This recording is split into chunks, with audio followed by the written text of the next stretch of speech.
Chapter 4. It was finally time for Laurie's shower. Della and Sue, with the help of Sally, had been working on it for weeks. It was going to be at the Cavallas as the other showers had been at. Sally had made little pictures to put around the room and they looked very good. She was actually a good artist and she was pleased that her mom had let her hang them up for her Aunt Laurie and Uncle Mike. But today Grandma and Grandpa Street were coming over to stay at their house. Sally couldn't wait and she had spent the morning helping her mom get the guest room ready for them. Perry had been downstairs in the study working when he had heard the doorbell ring. He heard Sally as she ran down the stairs and welcomed his mother and father-in-law into the house. Della's parents were very nice people and he came out to greet them. Sally was picked up by her grandfather and she gave him a big hug. She then went right to her grandmother's arms and hugged her too. Perry came out to see Della coming down the stairs. The poor lady could barely walk anymore. She had gotten very big and the baby was obviously due at any time. He smiled as she hugged and kissed her mother and father. Perry took their bags and brought them up to their room. But ahead of them was Sally, who ran ahead. She showed them the room with pride. "I helped my mom fix it up. Do you like it?" she asked them. "It is beautiful."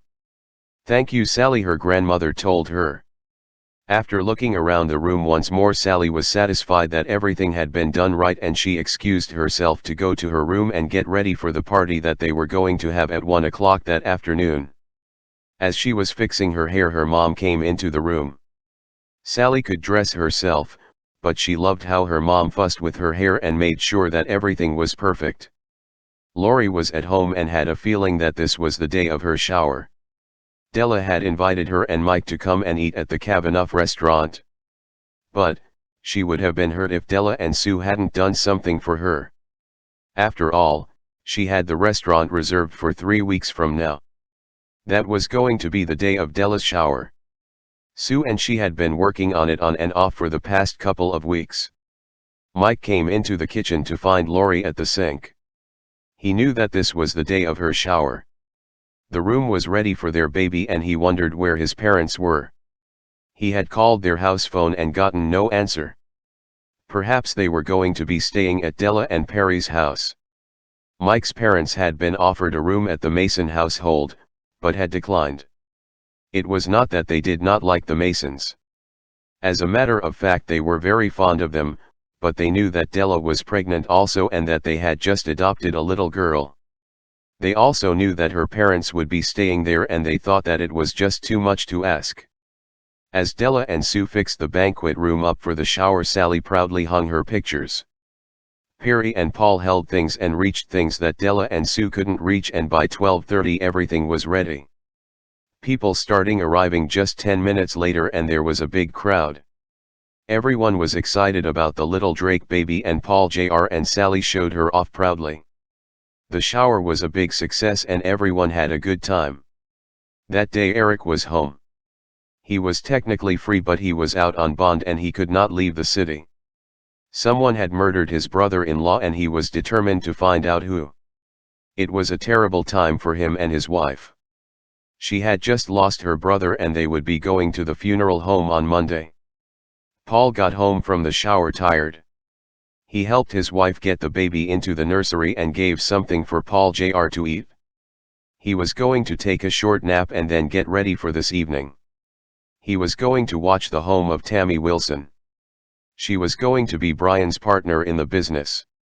Tammy was going to keep the business going. Paul had been there the day before and had found the business to be open and flourishing. There was a photo of Brian in his honor posted in it. Paul had talked to her and she said that she had no choice but to open the doors that day. There was food that had been bought and she had absolutely no money. All of her money had been spent on the business. She had said that she was going to give half the profits to Brian's brother-in-law to help pay for the funeral. Paul had thought that Tammy was just a little too upset about the whole thing. He thought that she might be putting on an act and he would like to keep an eye on her. Back at the Mason house, the extended family was enjoying time together. It was not very often that they got to spend the time together. Tomorrow Della had said it would be alright if Sally had a grandpa and grandma day, and so Sally agreed to go up to her room early. She couldn't wait to spend time with her grandparents. Perry went back into his office and called Paul. Paul told him about his plans and Perry agreed that it sounded like a good idea. Paul promised that he would call if anything happened. Once more it was quiet at the Mason household as everyone climbed into bed looking forward to more mystery in the morning. Chapter 5. Paul Drake met with his friend Perry at his house and headed out to do some nighttime observation. Della did not mind spending some time with her parents. She did not get much time with them and they would be headed back home tomorrow. The three of them went out to the patio and sat there just enjoying the quiet. Della's parents were very happy with their daughter's life. But they did not want to say anything. They were going to be out to LA once again in just 3 weeks for Della's shower. Della and Lori were both getting very large and they were going to be the proud grandparents of 2 brand new babies soon. Sally was their granddaughter legally and emotionally. She was a good kid and they were looking forward to spending the day with her. Their plane was not going to be leaving until 7, so they would have most of the day to spend with her. But Perry and Paul were once more sitting outside of a suspect's house. They sat back for a long night, when they noticed that they were not the only people watching the house. There was another car with a man in it just sitting there. The 2 friends decided to walk by the car and as they did, they took a glance inside. The man inside was not a policeman, he was another private detective. His name was Tom Jones and Paul knew him well. He was a less than respectable member of the private detective community. Tom rolled down the window when he saw Paul Drake and Perry Mason and asked them, "What brings you here on this night?" Paul just shook his shoulders and then Tom offered some information. "This Tammy character is something else. My client wants to know where she came up with the money for this clam shack that she was opening. She and the guy that got murdered were a couple of real winners." Paul and Perry just shook their heads in agreement and went back to their cars. The night was quiet and no one came or left. Something told Paul that Tammy knew that she was being watched. She probably had been on the phone, though. There had been lights on in the living room, but they had now gone out. After the other private detective left, the 2 friends called it a night. When Perry got up the next morning, he heard Della in with Sally. She was getting their daughter ready to go out with her parents for the day.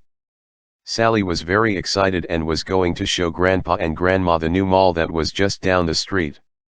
As the 3 of them headed to the mall, Sally was told that they were going shopping for the shower. But she had to keep it a secret and not tell Mommy or Daddy. Sally was so happy that everyone trusted her not to say anything, and she smiled as they pulled into the store where she and her mom had gone to buy things for Aunt Lori's baby. They had gone there for Aunt Sue and Uncle Paul too. This must be the best baby place around, Sally thought to herself. Sally got to choose whatever she wanted for her new baby brother. She chose him the cutest little blanket and short set. It was hot there and Perry Jr. was coming just at the beginning of the summer. Grandpa bought many things for both of the grandchildren and Sally had fun. She thought that it was time to go when Grandma smiled at her and said, "Now it is time for us to take you for your presents," Grandma told her. Sally was so happy, and she and her grandparents went down the hall to some of the shops. She chose out a couple of outfits and then they were done. She promised them that she would not tell her parents about the gifts for her brother, and as they pulled into her yard she jumped out of the car. Della and Perry had been working on the murder case all day. They had found out some information about Tammy, and yes, she was in debt also. She owed everyone who would be willing to give her anything. She had a boyfriend who had not held a job in over 3 years. He drank and was known to beat her. So they had decided to look into him. His name was Lyle Walker.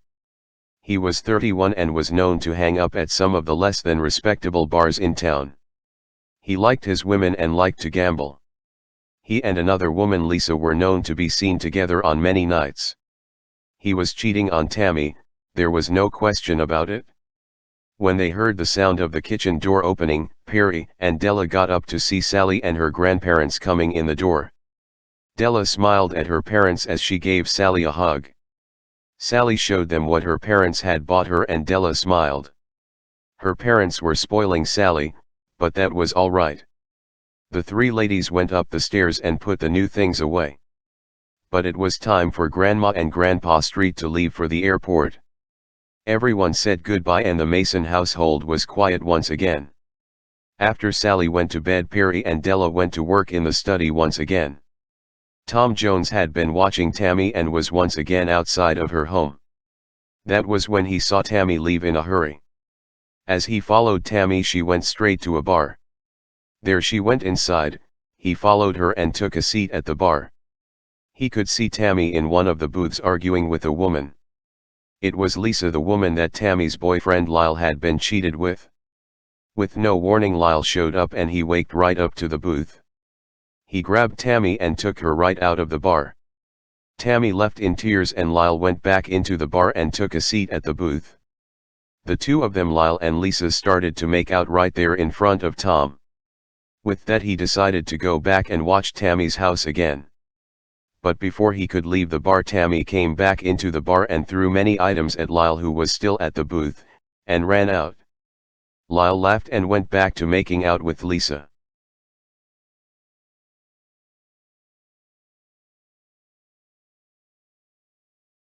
Chapter 1. Reid was busy getting ready for a very happy occasion.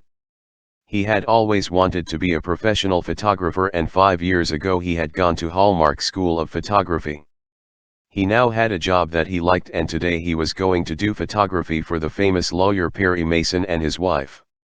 They had adopted a little girl and there was going to be a celebration at one of the most prestigious restaurants in town, the Kavanaugh. He was going to take pictures and videos, but the main focus was going to be on the little girl who had been adopted, Sally.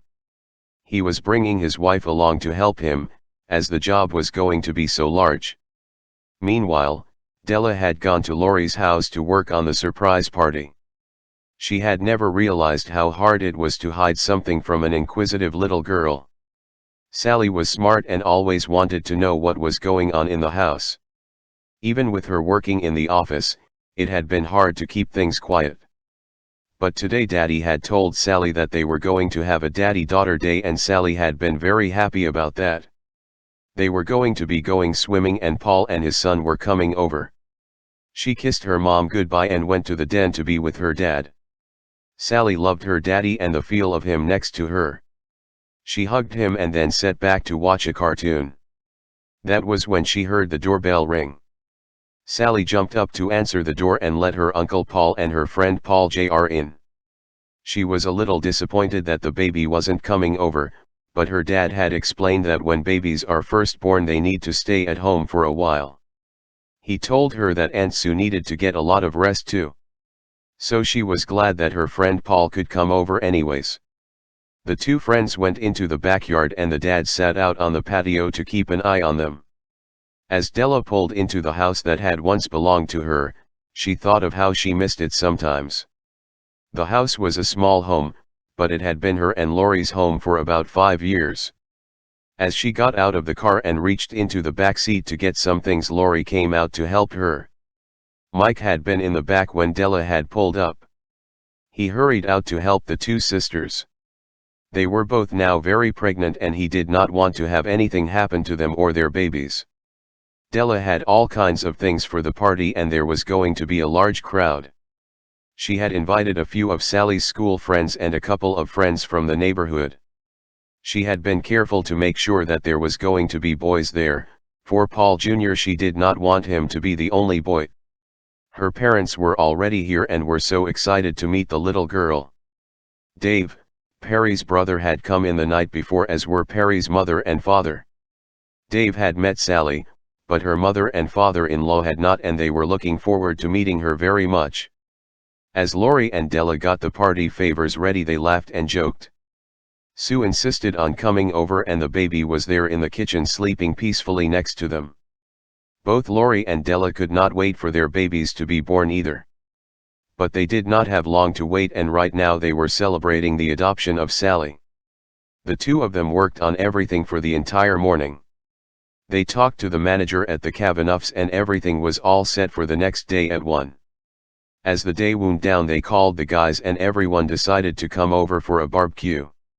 Mike put everything for the party in the back of Della's car and they waited for the men to come on over. As the 3 men and the little girl that had been their life for the past few months came in, Della just smiled. Sally was carrying a bag of chips with some dip and gave it to her. "This is for the barbecue," she told her. Della smiled and gave the little girl a hug. Sally saw the baby and ran right over to her, but Della caught her by the arm and told her, "Don't disturb the baby. You can look but you cannot touch without first asking Aunt Sue or Uncle Paul." "All right," she told her. The barbecue was fun and now they had 3 children to enjoy their time with. Everyone had such a good time and the food was all gone. Sally helped bring in the dirty dishes and cleaned them off before Della and Lori put them in the dishwasher. Sue was tired and the Drakes went home early. The Mason family stayed until about 8 and then went home themselves. Perry enjoyed the barbecue more than he had thought that he would. He knew that his parents and brother would be in town soon for the party and he could not wait. As they put Sally to bed, they went into the study where they could talk and watch Sally as she slept. Della sat next to her husband and smiled at him. He was such a kind man and he really did love their little girl. "Everything is ready for the party tomorrow. We have about 70 people coming including 15 children. We will all be meeting at Kavanagh's at 11 to help set up for the party. Both your mom and my mom will be there to help. I am so glad that they have accepted Sally into their lives," and gave him a big hug. They had a photographer to do the party and lots of food. The Kavanagh had done them right many times, and they were sure that this party was going to be a good one. Della had been contacted by Mary Lawrence, who was the society column writer for the local paper. This was going to make the society page. The next day all of the women met together to put up the party favors and get everything ready for the party.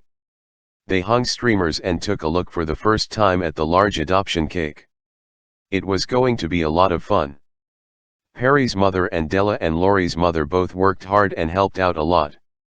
They both could not wait to meet their new grandchild. Meanwhile Perry was busy at home with the 20 questions.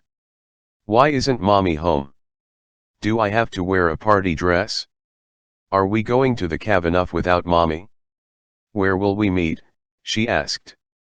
Perry smiled down at her, and fixed her hair.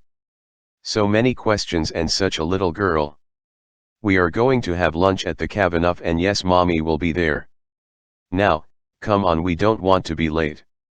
As the group of people started to arrive, Della was pleased at the turnout. Everyone who had been invited was there and there were plenty of children to make Sally more comfortable. She got the call from Perry that they were on their way upstairs and everyone got ready for the grand entrance. Sally was holding her daddy's hand when they walked in the room and everyone yelled surprise. Sally was a big girl and did not want to cry, but the tears came anyways. It was wonderful, she was really special. She not only had a birthday, but she had an adoption day. As she met her grandparents for the first time, she liked them. They were nice and Grandpa Mason looked just like her daddy. She played games and blew out the candle that was on the cake. She had 2 hot dogs, a lot of chips. She also had a big piece of cake. The man kept coming over and taking pictures. Reid was always flashing his camera and Sally smiled for every one of them. As the party started to come to an end, Sally thanked everyone for their gifts and invited them to come over and see her and her mommy and daddy anytime. A lady named Mrs. Lawrence had talked to her about how her life was now. She had talked to her about her birth mommy and daddy. She missed them both so much, but she had been lucky and found the Masons. The lady has smiled at her as she had watched Sally go over and play with the other children. Sally looked at all of the gifts that she had gotten. She had a ton of new clothes and some video games. She also got gift certificates from people. It had been just like Christmas and she kissed her mommy and daddy thank you. She also made a special point of kissing and thanking her grandparents, Uncle Dave, Uncle Mike and Uncle Paul, and then kissed Aunt Loire and Aunt Sue. Paul Jr. and Sally had their hands full as they helped carry the things down. They had become the best of friends and everyone smiled as the party ended. Chapter 2. Chapter 2. The party was over and Perry and Della had the nanny at the house. Life was good. Perry and Della went to the office and went to work on a breaking and enter case. Their client was innocent and Perry was going to court for the next day.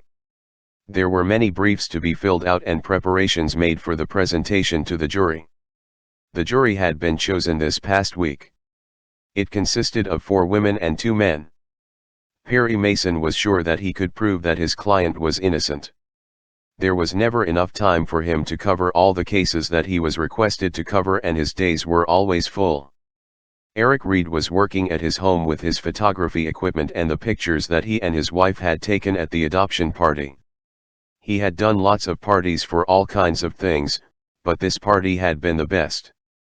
Everyone was so happy and the guest of honor little Sally Mason had been a trooper. She had sat still for all the photos and smiled for every shot. Eric and his wife Nancy had been very excited to see the lady from the society page, Mrs. Lawrence. If she used some of the photos that he had taken for the newspaper, people would see his work and it might bring him business. He heard the doorbell and went out to answer the door. At the door was his brother-in-law Brian. Brian had always been trouble and was always asking for money. Eric led him to the house, but not happily. As Brian came in and used the shy shuffle, Eric knew that he was looking for money. Nancy wasn't home and so he was being forced to talk to him. This time the man needed $5,000. This was a huge amount, as he usually only needed a couple of hundred. Eric looked at him and told him that he didn't have that kind of money. Eric practically begged him, "I know that Nancy and you just did a photo shoot for the famous lawyer Perry Mason and he paid you a lot of money. I can pay you back in a couple of weeks," he promised. This was too much for Eric. Now, Brian was asking to come to them for money anytime he and Nancy made money doing photography. This was too much. With a swift move, Eric opened the door and showed Brian how to use it. He had it. It was time that he learned that he had to make his own way in his life. When Nancy got home later, Eric told her of what had happened. She knew that her brother was always broke and $5,000 would eat their entire bank account up. They had to take care of themselves, and for once she agreed with her husband. When she saw Brian, she would explain everything to him once again. She loved him, as he was her only brother, but something had to be done. But that night, as Nancy and Eric had feared, Brian came back. He said that he had a chance to go in on a small business at the marina where he and his friend would run a clam shack. It was true that Brian had worked the past 5 years at the same clam shack, and it was probably a good investment, but $5,000 was a lot of money. When Brian left that night, Nancy and Eric had a huge argument and they finally agreed that they would loan Brian half of the money. If he did not pay them back, it would be Nancy who would have to make the money good, or Eric would get the motorcycle that he had always wanted. Eric had known that it was a lost cause. He knew that his wife was going to give the money to Brian and he had been right. But, there was a chance that the business would work out, and he would be paid back for once. Brian came over that evening and thanked his sister and brother-in-law for the loan. He had needed at least $2,500 and the extra would have helped with the establishment of the business, but he was all right. He called his friend Tammy and told her that he had the money and the two of them got together to work out the details of the partnership that they were planning to form. As the two partners got together and wrote down their agreement, Brian relaxed. He hoped that at 25 he would finally be able to settle down and make some serious money. He was sick and tired of living hand to mouth and always having to borrow money to make ends meet. What he hated most was practically begging his brother-in-law Eric and his sister Nancy. Tammy and Brian worked for 2 straight weeks getting the shack ready for the opening weekend. They were all set and everything was turned on when his sister Nancy and her husband came over to see how the clam shack was coming. Both of them were impressed. The shack was right on the beach and it had been cleaned top to bottom. The Board of Health had been out and had given them a certificate so that they could open the following day. They had met Tammy before from when they had worked at the clam shack. The business had been there on the beach for over 10 years, but the owner had just recently retired. He and his wife had moved to Arizona. Brian was at the clam shack alone that evening when he found out that he was short on some supplies. The opening day was going to be in 2 days and he was out of money. He had no money at all and he was going to need at least $200 worth of items. He called Tammy, but there was no hope, she was strapped also. So it was decided that they each would come up with $100. Brian didn't want to do it, but once again he called his brother-in-law Eric. "I can't open the shack without these supplies. I thought that it would be alright, but the supplier will only take cash. This money should be able to be paid back on Monday, if we do good over the weekend." Brian begged his brother-in-law. Poor Nancy was out working overtime to come up with extra money, and here was Eric giving out more money to her brother. But he agreed to give him the money and headed over to the clam shack. As Eric went to the beach and saw Brian's car there. When he walked up to the shack he called his name, but heard or saw nothing. It was not until he looked over the countertop that he saw Brian's legs. As he walked over to him, Eric could see that he was dead. Brian had been shot. He couldn't believe it and was just getting ready to call the police when he saw 2 police cars pulling up. The police yelled at him to freeze, as without thinking he had picked up the gun. Eric was arrested there on the spot. Someone had called the police reporting the sound of gunfire and Eric had been caught holding the gun. He needed a lawyer. He needed Perry Mason. Chapter 3. Living at the Mason household was like living at a doctor's. You never knew when the phone would ring and there was an emergency. Perry and Della had just laid down in bed when the phone rang.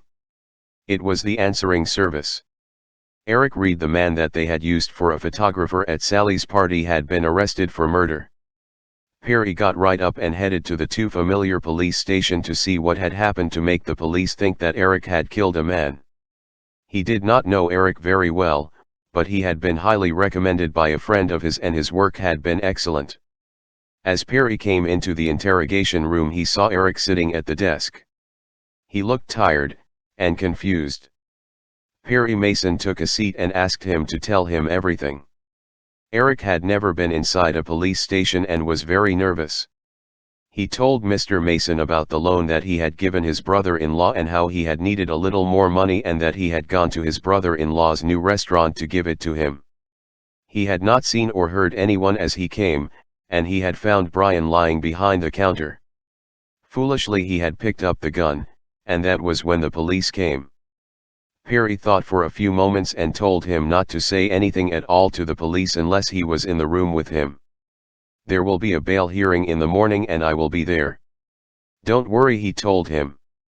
"Don't worry," Eric thought to himself as he was led to a cell where he would be spending the night. Nancy had returned home to work to find her husband gone. When the phone had rung, her heart died. Her brother, the troubled brother who was finally going to try and make an adult of himself, was murdered and her husband was charged with the murder. He had told her not to worry, that he had called Perry Mason, and that Mr. Mason would meet them at the courthouse in the morning.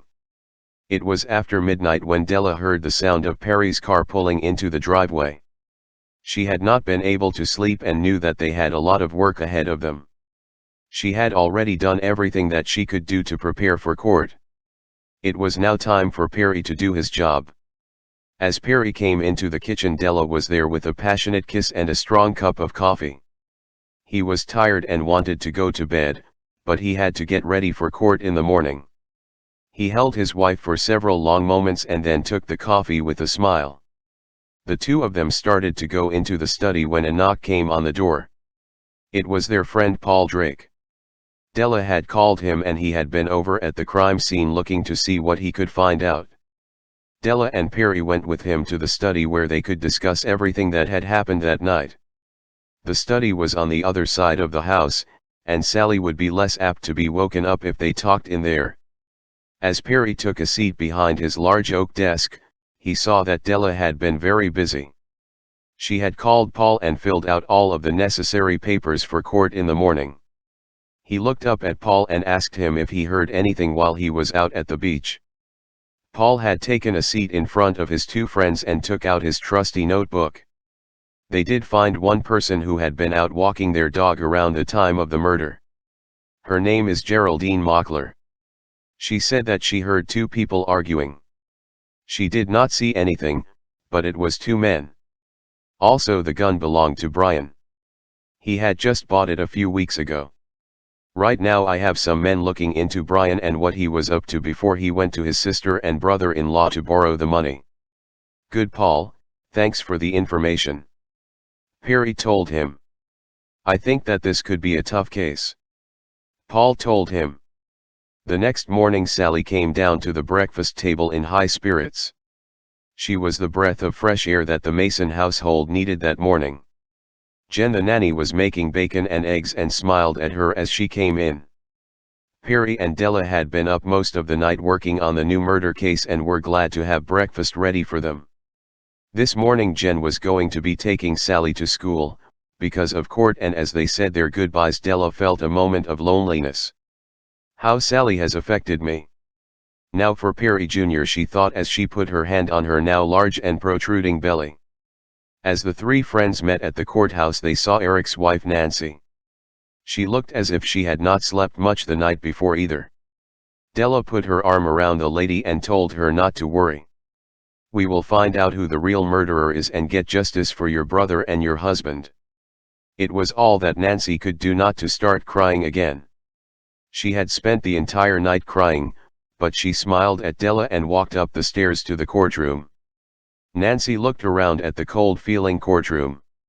It was a large room with large windows on either side of the benches where the witnesses and defendant would sit. She saw the man who was going to be prosecuting her husband talking to Mr. Mason. They seemed cordial enough. Nancy had heard of Hamilton Berger. He was tough and had a good track record on finding people guilty. But, when he was in court with Mr. Mason he usually lost, and she hoped that this would be the case with Eric. As she stood up to see the judge enter the room, it was all she could do to stand still and not throw up.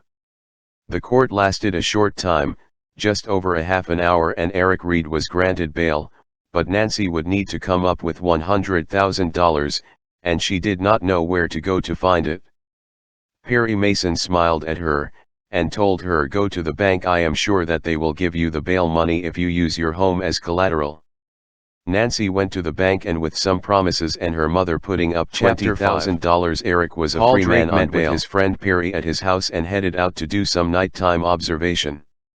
Della did not mind spending some time with her parents. She did not get much time with them and they would be headed back home tomorrow. The three of them went out to the patio and sat there just enjoying the quiet. Della's parents were very happy with their daughter's life. But they did not want to say anything. They were going to be out to LA once again in just 3 weeks for Della's shower. Della and Lori were both getting very large and they were going to be the proud grandparents of 2 brand new babies soon. Sally was their granddaughter legally and emotionally. She was a good kid and they were looking forward to spending the day with her. Their plane was not going to be leaving until 7, so they would have most of the day to spend with her. But Perry and Paul were once more sitting outside of a suspect's house. They sat back for a long night, when they noticed that they were not the only people watching the house. There was another car with a man in it just sitting there. The 2 friends decided to walk by the car, and as they did, they took a glance inside. The man inside was not a policeman, he was another private detective. His name was Tom Jones and Paul knew him well. He was a less than respectable member of the private detective community. Tom rolled down the window when he saw Paul Drake and Perry Mason and asked them, what brings you here on this night? Paul just shook his shoulders and then Tom offered some information. This Tammy character is something else. My client wants to know where she came up with the money for this clam shack that she was opening. She and the guy that got murdered were a couple of real winners. Paul and Perry just shook their heads in agreement and went back to their cars. The night was quiet and no one came or left. Something told Paul that Tammy knew that she was being watched. She probably had been on the phone, though. There had been lights on in the living room, but they had now gone out. After the other private detective left, the two friends called it a night. When Perry got up the next morning, he heard Della in with Sally. She was getting their daughter ready to go out with her parents for the day. Sally was very excited and was going to show Grandpa and Grandma the new mall that was just down the street. As the three of them headed to the mall, Sally was told that they were going shopping for the shower. But she had to keep it a secret and not tell Mommy or Daddy. Sally was so happy that everyone trusted her not to say anything, and she smiled as they pulled into the store where she and her mom had gone to buy things for Aunt Laurie's baby. They had gone there for Aunt Sue and Uncle Paul too. This must be the best baby place around, Sally thought to herself. Sally got to choose whatever she wanted for her new baby brother. She chose him the cutest little blanket and short set. It was hot there and Perry Jr. was coming just at the beginning of the summer. Grandpa bought many things for both of the grandchildren and Sally had fun. She thought that it was time to go when Grandma smiled at her and said, "Now it is time for us to take you for your presents," Grandma told her. Sally was so happy, and she and her grandparents went down the hall to some of the shops. She chose out a couple of outfits and then they were done. She promised them that she would not tell her parents about the gifts for her brother, and as they pulled into her yard she jumped out of the car. Della and Perry had been working on the murder case all day. They had found out some information about Tammy, and yes, she was in debt also. She owed everyone who would be willing to give her anything. She had a boyfriend who had not held a job in over 3 years. He drank and was known to beat her. So they had decided to look into him. His name was Lyle Walker. He was 31 and was known to hang up at some of the less than respectable bars in town. He liked his women and liked to gamble. He and another woman, Lisa, were known to be seen together on many nights. He was cheating on Tammy, there was no question about it. When they heard the sound of the kitchen door opening, Perry and Della got up to see Sally and her grandparents coming in the door. Della smiled at her parents as she gave Sally a hug. Sally showed them what her parents had bought her and Della smiled. Her parents were spoiling Sally, but that was all right. The three ladies went up the stairs and put the new things away. But it was time for Grandma and Grandpa Street to leave for the airport. Everyone said goodbye and the Mason household was quiet once again. After Sally went to bed, Perry and Della went to work in the study once again. Tom Jones had been watching Tammy and was once again outside of her home. That was when he saw Tammy leave in a hurry. As he followed Tammy, she went straight to a bar. There she went inside, he followed her and took a seat at the bar. He could see Tammy in one of the booths arguing with a woman. It was Lisa, the woman that Tammy's boyfriend Lyle had been cheated with. With no warning, Lyle showed up and he waked right up to the booth. He grabbed Tammy and took her right out of the bar. Tammy left in tears and Lyle went back into the bar and took a seat at the booth. The two of them, Lyle and Lisa, started to make out right there in front of Tom. With that, he decided to go back and watch Tammy's house again. But before he could leave the bar, Tammy came back into the bar and threw many items at Lyle, who was still at the booth, and ran out. Lyle laughed and went back to making out with Lisa.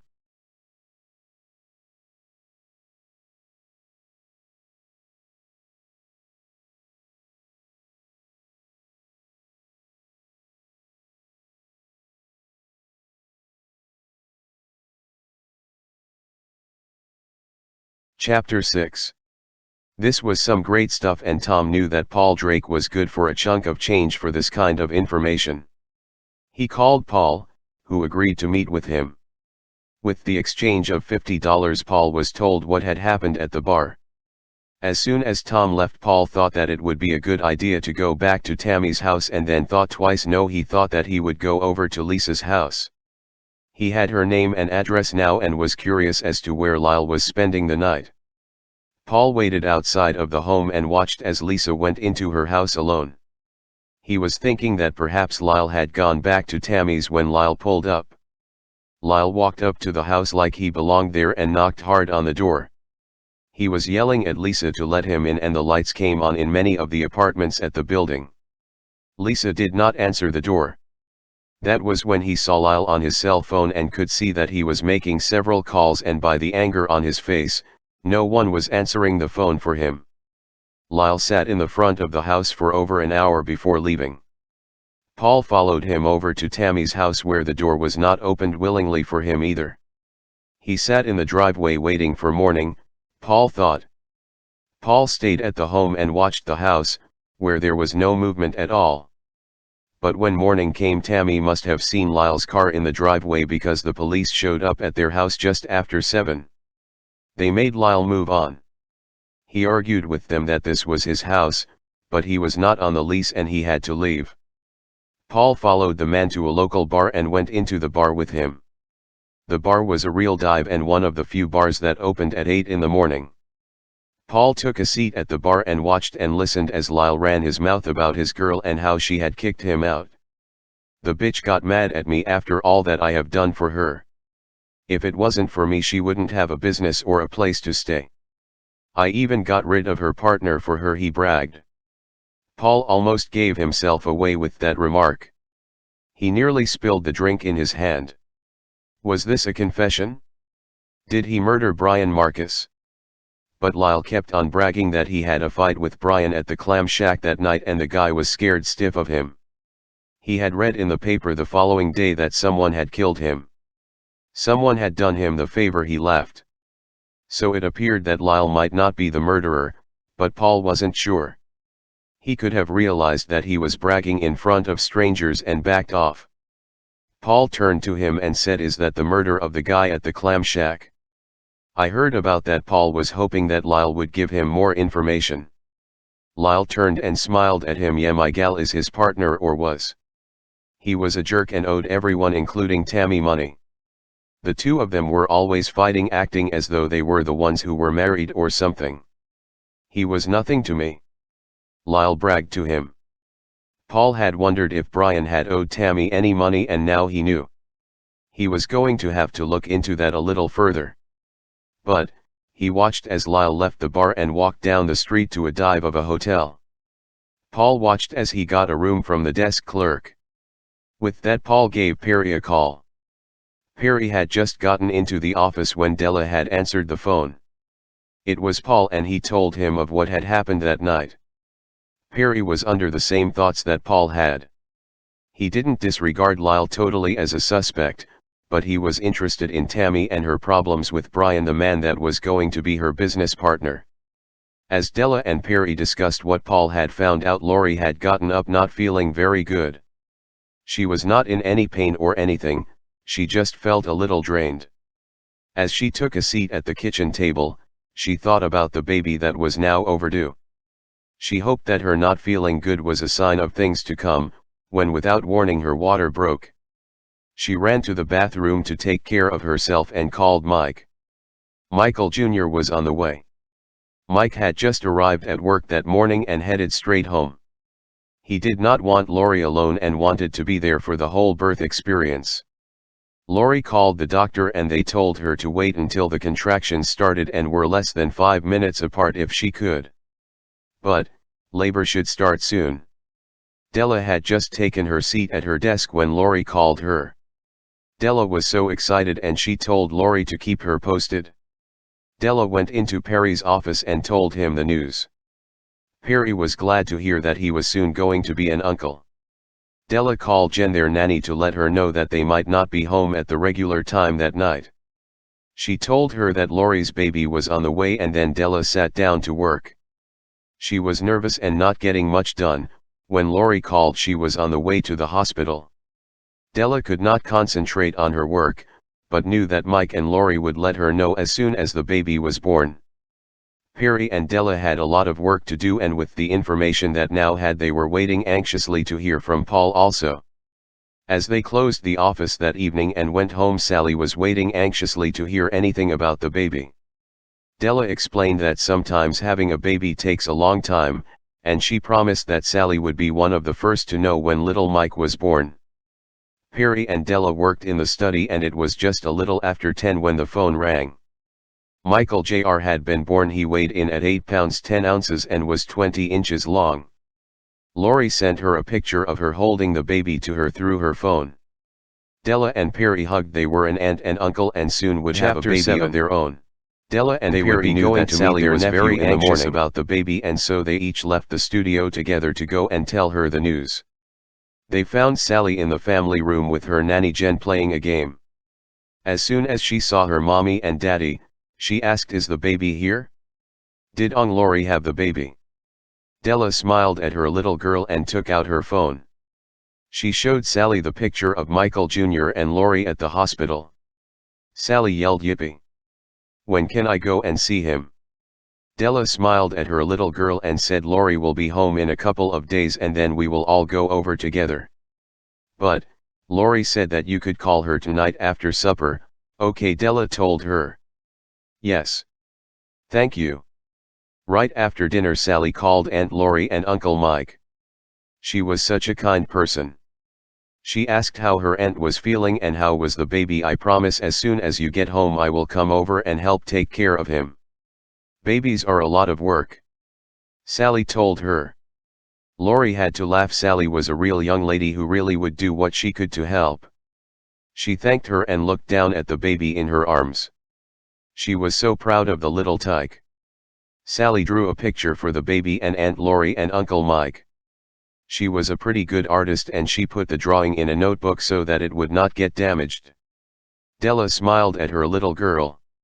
She was very thoughtful of everyone. As Della and Perry were headed out to the hospital the next morning, Della started to think about that she was next. The last time they had been to the doctors it had been once every other week. Next week she too would start her 9th and final month. She couldn't wait. The visit to the hospital was wonderful and although Lori and Mike both looked tired, they were glad to see them and proudly show off the new baby. Mike's parents were coming out to see the baby that day and his mother was going to stay for a few days to help with the baby. Lori had talked to her mom and dad and they were thrilled to get a picture of the baby. It was indeed a great day. But there was never a dull day in the life of the Mason family. As Perry and Della arrived at the office, they were met once again by Paul Drake. He had been told about the baby and said that he and Sue would be stopping by to see Lori later on that day. Paul took his seat in his favorite office chair and opened his notebook. He took a big sip of coffee and started reading to them from his notes. "I have done some checking and Brian did indeed owe Tammy a large sum of money. He had borrowed $1,000 from her. But, it turns out that Brian still owed the former owner of the clam shack. He is moving out of town and wanted that money. Brian had spent it all either on the shack or the track and word on the street is that Brian and George Chin had a big argument the day of the murder." Perry thanked him and thought that perhaps it was time for him and Paul to meet with this George Chin, before he left for parts unknown. Perry got up to go to the Chin house with Paul and nodded to Della. Della knew that it meant that they would be gone for a while so she sat back and went to work on her job. As Paul and Perry arrived in the neighborhood where George Chin and his wife lived they were impressed. It was an exclusive neighborhood and they had to ring a buzzer at the gate to be let in. Paul gave out a whistle. "Brother, the clam business must be a lot better than I thought. These are some very expensive homes." Perry also wanted to know how a man that owned a little clam shack on the beach could afford such luxuries. There was something amiss here. Someone with this money would not be worried about a $1,000 loan. George Chin was in his study when he heard the buzzer. His maid came into the study shortly afterward and told him that there were two men at the gate, a Perry Mason and a Paul Drake, and they wanted permission to come and talk to him. The last thing that he needed right now was a nosy attorney and private detective, but if he turned them down, they would hound him forever. He sighed and hit the button to let them on the grounds. When the two friends came up the walkway, the front door was opened by a man who introduced himself as George Chin. He took them into a large library and asked them to have a seat. "How may I help you?" he asked them, trying to appear as calm as possible. Paul looked him right in the eye and said, "We are here investigating the murder that happened at your old clam shack. "We were wondering when was the last time that you saw Brian," he told him. George was doing his best to act as though nothing was bothering him, but Paul and Perry could sense that he was very nervous. "Well, I saw him the day of the murder. I had gone to the clam shack to go over a few of the things and give him a little help," he told them. Perry looked around at all of the expensive antiques and had seen the sports car in the garage. He wanted Paul to get to work on finding out where all this money came from. The two men thanked George Chin and left. As Perry went back to the office, Paul headed out to find out more about this George Chin.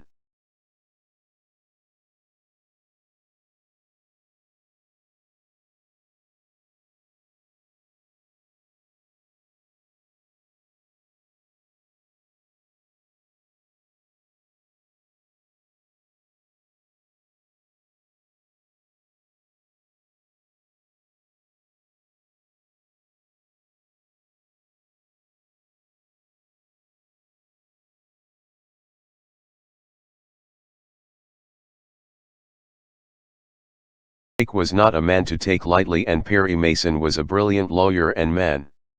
As George made plans to leave for not Arizona but South America, he was going to get out of the country, he hoped.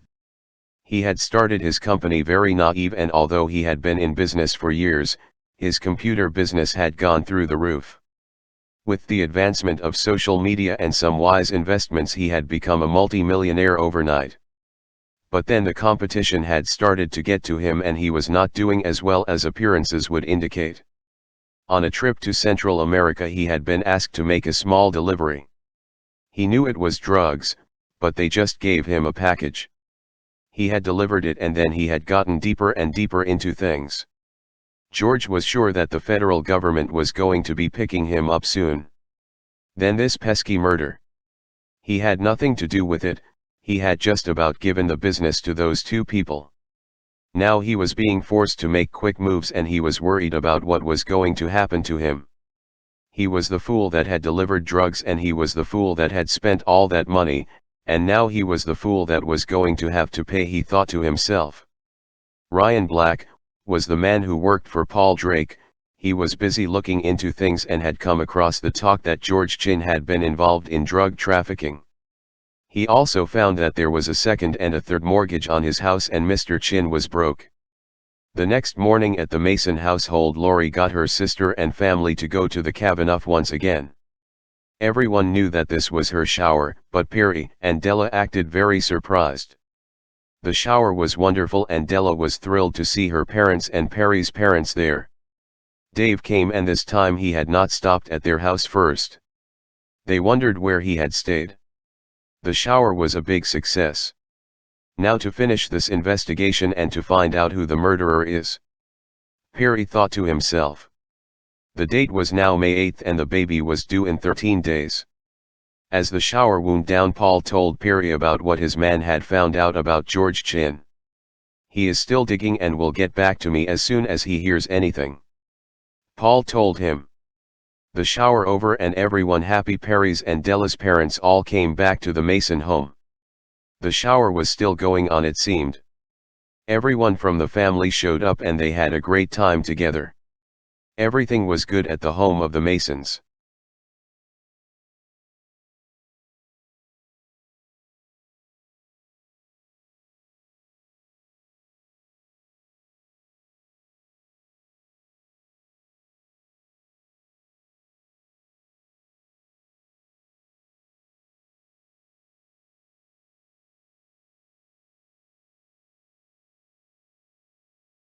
Chapter 9. It was Sunday morning, and Paul decided to take one last trip to the beach where the clam shack was located. He knew that something with the murder had to do with George Chin. The weather was getting very warm now, and there were actually a couple of brave people going in the water. There he met Linda getting ready to open the shack. She was acting as though she was very busy, but Paul could see that she was watching his every move. Linda was a nervous wreck. She had been approached by two men that frightened her. They spoke with a Spanish accent, and they had been asking questions she had no idea about. They were there about George, she was sure. Now what did Paul Drake want? She wished that people would leave her alone. Meanwhile Lyle was homeless and neither one of the girls that he had been seeing wanted anything to do with him. Then he had that pesky Paul Drake snooping around with his life. The night before he had spent the night under a bridge and he was not going to put up with that. He had been at the local bar when he heard the news there was a huge raid at George Chin's house. The word on the street was that it had been the FBI. Everyone at the bar knew that his sister had bought the place and wanted to know what he knew. He knew nothing, but he was definitely going to go over and talk to his sister. He left the bar and headed over to the clam shack where he knew Linda would be. Perry was at home working on the case while Della sat next to him working on the laptop. There had to be something on the computer that would give them a hint as to who the guilty person was. She was afraid that George Chin was going to leave town and then they would never find the truth. But, that morning fate happened to come knocking on George Chin's door. Perry Mason was not the only one concerned that George Chin might leave town or the country, and to Mr. Chin's dismay he was awakened by the FBI and was arrested on drug trafficking charges. As Paul went by the home and saw all the happenings he called Perry. Della had wondered about the drug part herself. The man had too much money for a local shop owner. He was known to make many trips down to Mexico and Central America and he owned his own private plane. He would be the type of person that would be approached about bringing drugs into the country. Perry smiled as he leaned over and told Della what had just happened to George Chin. We don't have to be concerned about Mr. Chin leaving the country, the FBI has just picked him up. Paul had a contact at the local FBI office and he would be contacting him this afternoon. Perhaps while they were investigation they found out some things that might help our case, he thought. The day was busy and it was Sunday. The whole family was there to celebrate the upcoming birth of their child and Della and Lori had insisted on making a family meal. Della and Perry had a huge formal dining room and everyone would fit easily into the room. Della took out her new china and other decorations for the festivities and Sally set the table. Sally wanted to help and so she was outside with her daddy and both of her grandpas working on the yard. The Masons had a gardener so there wasn't much to do, but they were trying to keep out of the way of the women who were busy cooking dinner. The dinner was fit for a king and as they all enjoyed the perfectly baked ham with pineapples and cherries, there was a lot of laughter and love at the table. The Street family and the Mason family had become as one and the time was great. The following morning everyone said their goodbyes and got Della and Perry to promise them that they would be called as soon as there was any word about the baby. It had been settled Sally was going to stay with her aunt while Della was in the hospital. Sally had stated that although she wanted to see the baby, she knew that she would have him for his entire life. When her aunt had promised that she would bring her to the hospital to meet her new brother, she was very excited. She had not been allowed to see the other babies, but because this was her brother she could see him. She had been practicing how to hold the baby right for the past few months and she couldn't wait. Linda was very nervous at her clam shack and was thinking about trying to sell it. She no longer could enjoy working there. There was too much work for a single person and she was not making the money that she had hoped she would. Now the business was so busy that she had to hire someone to help her. This was taking more from her profits and she was getting very discouraged. Lyle was sick and tired of being out on the streets and as he approached the clam shack, Linda saw him. She tried to go to the back where he couldn't see her, but she was too late. Don't bother trying to hide, Linda, I see you, he called from the front of the booth. What do you want, Lyle? She demanded. What I have to say is private, Linda. I don't think that you want the whole world to hear what I have to say. Linda knew that it was useless to argue and as she went around the back to meet him she cringed. Lyle was no good and she wondered what he was going to have to say. I have news for you, dearie. Today there was a raid at George Chin's house. He has been dealing drugs probably right out of here. You will be next. They probably will be raiding you soon, he laughed. Linda panicked. He was right. She had always thought that perhaps her boss had been doing something other than running the clam shack. Now what was she going to do? She had no money and if the FBI came she would surely go to jail. She looked up at Lyle and asked him, "What should I do?" Lyle smiled. He liked being in control of people's lives and he knew that Linda was in trouble, deep trouble. He put his arm around her and told her, "Don't worry Linda, I have a plan."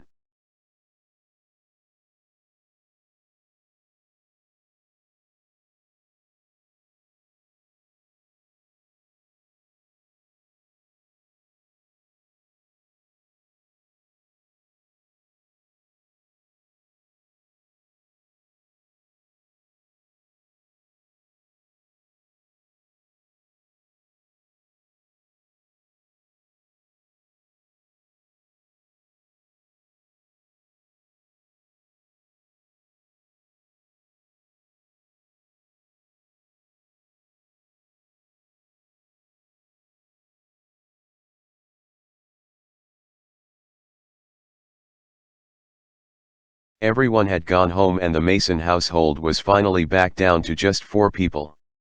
The 4 of them lived in peace and harmony and were looking forward to the birth of the baby. Sally was upstairs with her mom getting things ready. They had everything done in blue and white for the little boy. There was a picture of little boy Blue on the wall. Together they put the sheets on the bassinet and the new blankets that she had gotten at the shower. Perry came into the room and smiled. The room was ready for the birth of their son and he couldn't wait. He took his wife and daughter in his arms and held them close. The room looked great, the nanny was great and Della was done with work. That morning they had an appointment at the doctor's. Della hoped that this was going to be her last appointment. The baby was due in just 6 days and a week from now she would be considered overdue. Della and Perry dropped Sally off at school and headed to the doctor's office. As Della took her place on the table, the doctor came in with a smile. He gave her an examination and told her it looks as though the baby might be right on time. You are showing signs that labor could start at any time. I want you to stay in town. Have you stopped work yet? He asked. My last day was Friday and I will stay around town. We can't wait for the baby. Della told him.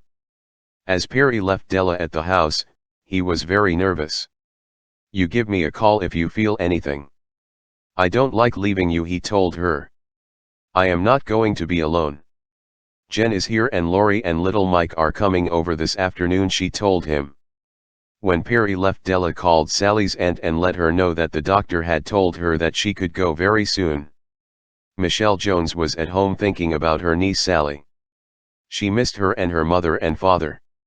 She wondered if Sally thought about her life before she lived with the Masons. But, she would have a chance to see her and have her for a few days and she was determined that they were going to have a good time.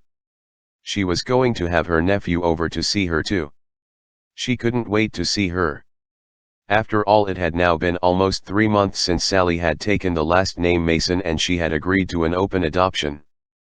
Perry came into the office and was hard at work when he heard the knock on the door. He opened the back door to Paul Drake, who came into the room and took a seat in his favorite chair. I have been a busy fellow lately. The clam shack hit the market this morning. Linda cannot take the stress of running the shack by herself. I spoke to my contact at the local FBI office and found out that George Chin has been smuggling drugs for a while and has been watched by the FBI for weeks. He has been using the shack as a front. The FBI has no information on the murder, though. Once the shack was sold, they stopped keeping an eye on the place. Paul told him. Perry looked at Paul and told him, we are missing something. I want to have you dig a little deeper. With that, Paul left and Perry went back to his work. Meanwhile, Della had gone into the study to do some more online investigating. She knew that Linda had a brother, and she decided that it would be a good idea to look into him. She was busy most of the morning and had just gone into the kitchen to get some lunch when Lori showed up. Lori was carrying little Mike and Della ran to pick him up. He was getting so big. They spent the afternoon together enjoying the baby and just spending the day as sisters. When Perry and Mike got home, Della and Lori had made them a large meal. Della was now eating for 2 and she had quite an appetite. The 4 of them celebrated the time together. But Loire and Della were both tired and so the gathering ended early. Sally was in all her glory with her parents and her aunt and uncle. She had been thinking about her parents lately. In just 3 weeks it would be a year since they were killed in the car accident. She missed them terribly, and now she was going to go and stay with her Aunt Michelle. She loved her aunt, and she missed her. It was going to be fun to stay with her for a few days. The next day Della went to work in the study again. Today her husband had no appointments until 10 and he was going to work from home. Della was busy on her laptop. It was then that she thought about George Chin. He was married, and he did have a wife. What about her, she thought. That was when Della started to look into Marie Chin. Marie was younger than her husband and there were tons of pictures that had been posted online. She was going through the many pictures, when she saw something. There among all the photos was a picture of Brian. She looked and looked but saw no other photos. Of course Brian had worked at the shack for the past 5 years. Perhaps that is how he came to be in a picture. Della thought for a moment and decided to call Paul Drake. When she talked to Paul, he said that he would look right into it. She was glad that she was done with work for a few weeks. Della was tired and just lay her head down on the couch in the family room for what she thought was a few minutes. But, when she woke up, Jen had gone and gotten Sally at school and it was almost 4 o'clock. Paul in the meantime had been busy checking out Marie Chin. She and George had not been married for very long. He was successful in finding out that she was having an affair. The affair was with Brian. He called Perry and told him what he had found out.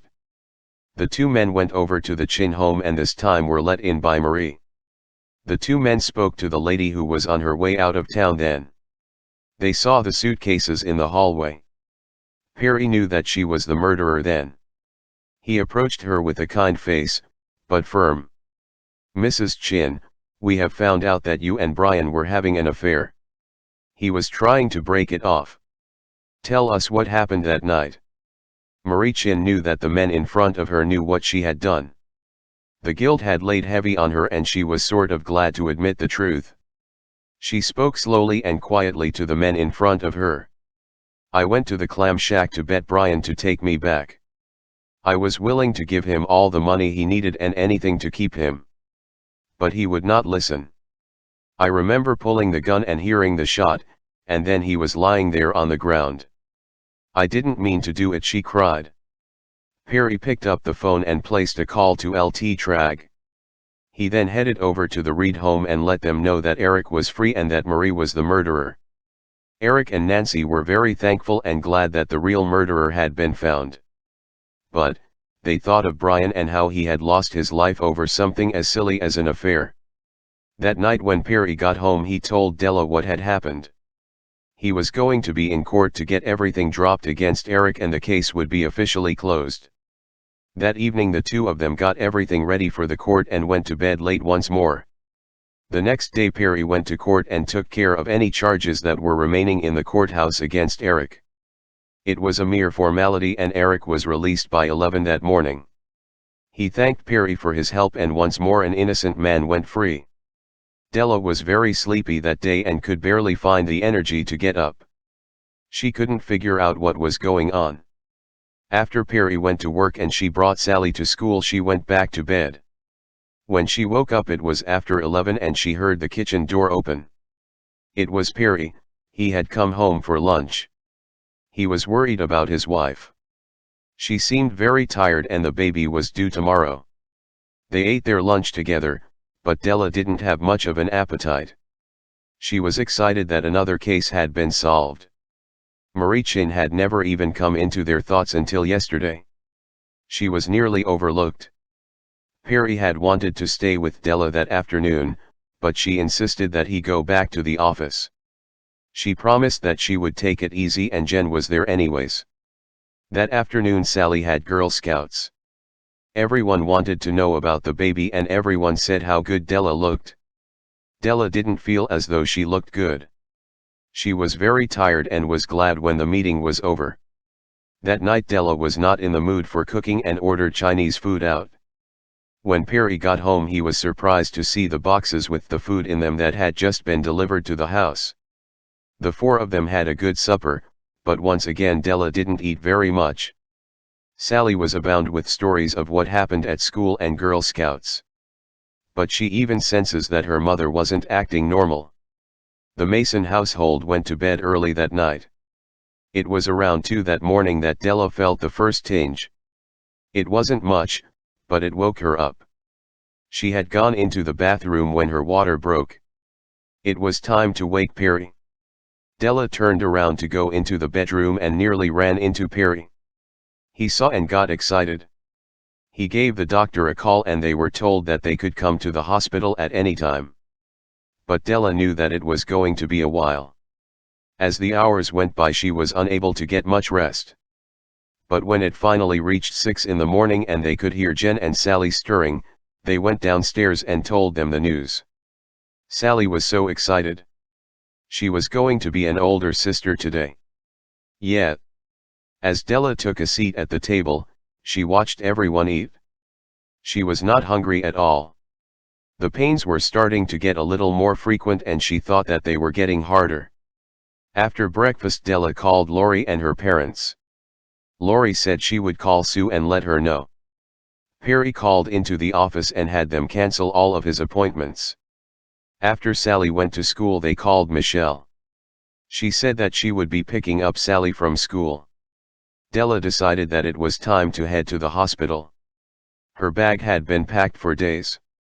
As they headed to the hospital, Della took one last look at the house that she and Perry had bought and couldn't wait to bring Perry Jr. home. The day went as planned and at 4:30 that afternoon Perry Mason Jr. was born. He was healthy and weighed in at 8 pounds 4 ounces and had a length of 21 inches. As the family spent time together for the first time they heard a knock on the door. It was Sally and her Aunt Michelle. Della and Perry let Sally take a seat in the chair where she held the baby. They took a picture of her and Perry Jr. The baby had dark hair, but Perry's deep blue eyes. As a picture was taken of the whole family together.